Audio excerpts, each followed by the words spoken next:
Colleges affiliated to university. So we have a university or a constituent college. This is a college which is maintained and run by the university itself. We have affiliated colleges which get an affiliation or recognition from the university and run courses which are recognized by the university. We have autonomous colleges where the parent university awards degrees to the students evaluated and recommended by the colleges. Autonomous colleges after some years can confer the degree under their own title with the seal of the university. There are various higher education institutions. Institutions recognized by the university. These are the institutions attached with the university for the purpose of awarding degree in respect of programs being run in these institutions. We also have off-campus centers or the PG centers. A center of the university established by it outside the main campus, within or outside the state, operated and maintained as its constituent unit, having the university's complement of facilities, faculty and staff. We have offshore campus universities. A campus of the private university or deemed to be university established by it outside the country, operated and maintained as its constituent unit, having the university's complement of facilities, faculty and staff. We have regional centers. Regional center is a center established and maintained or recognized by the university for the purpose of the coordination of the functioning of the study centers in the region, advising, counseling or for rendering any other assistance required by the students used in the context of regular or distance education. We also have study centers. These are centers established and maintained or recognized by the university for the purpose of advising, counseling for rendering any other assistance required by the students. We have evening colleges. These are the colleges in which education is imparted in the evening.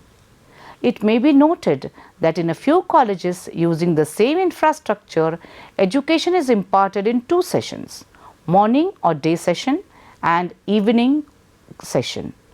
Generally, for all practical purposes, these are treated as two different colleges.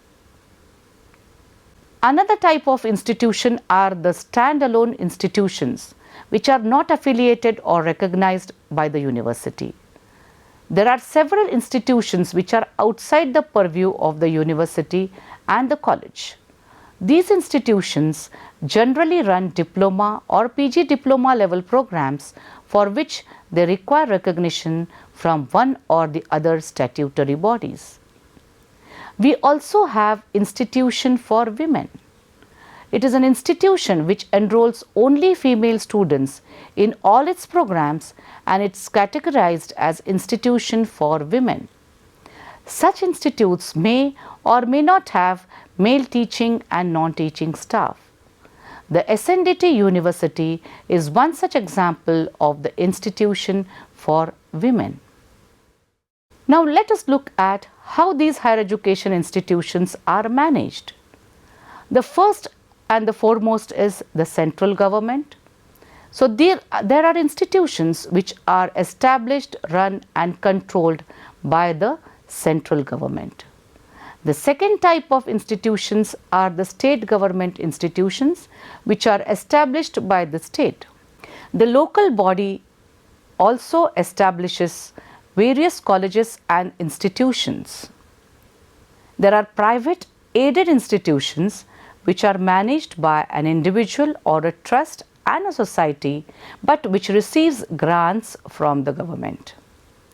We also have private unaided institutions which are managed by an individual trust or society, but which do not receive grants from the government. Let us look at some of the schemes which are run at present by the Indian government. The first is the Rashtriya Uchchatar Shiksha Abhiyan, or RUSA in short.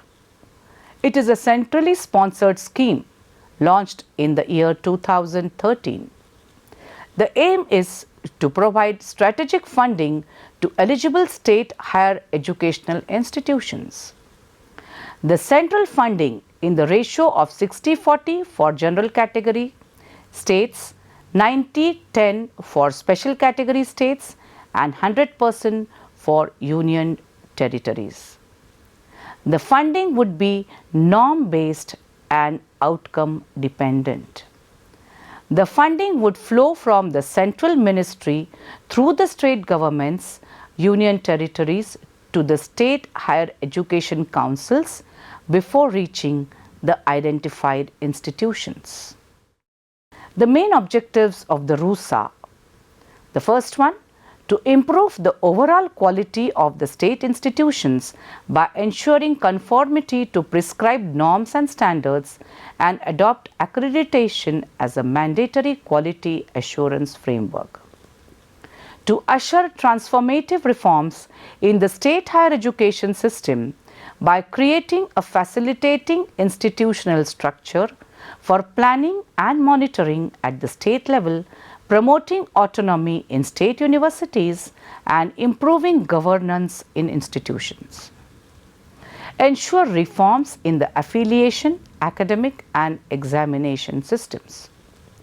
Ensure adequate availability of quality faculty in all higher educational institutions, and ensure capacity building at all levels of employment. Create an enabling atmosphere in the higher educational institutions to devote themselves to research and innovations. Expand the institutional base by creating additional capacity in existing institutions and establishing new institutions in order to achieve enrollment targets. Correct regional imbalances in access to higher education by setting up institutions in unserved and underserved areas.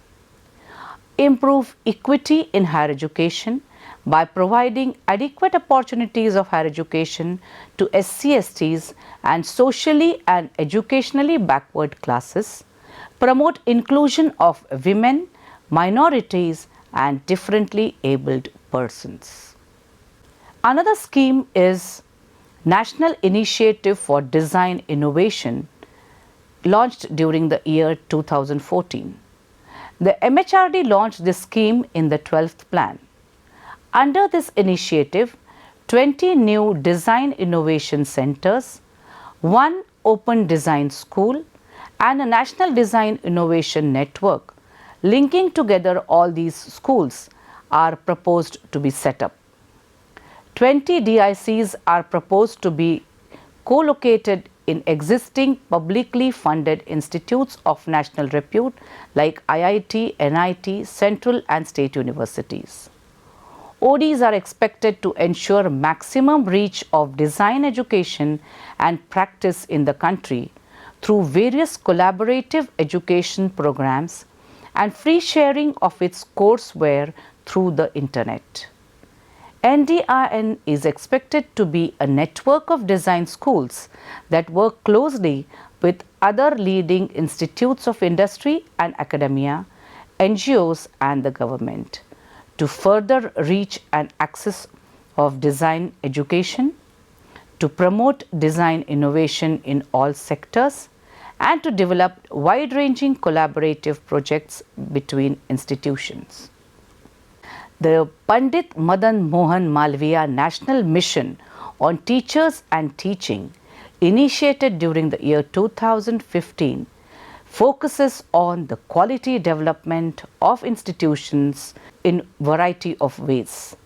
The aim of the scheme is to improve the quality of school and higher education by addressing comprehensively all issues related to teachers, teaching, teacher preparation, professional development, curriculum design, designing and developing assessment and evaluation methodologies, research in pedagogy, and developing effective pedagogy. To conclude this session, I will say the principal goal of education is to create men and women capable of doing new things, not simply repeating what other generations have done. With the variety of schemes that are available to us in higher education, I think we will be able to do new things to bring about a quality in higher education. Thank you.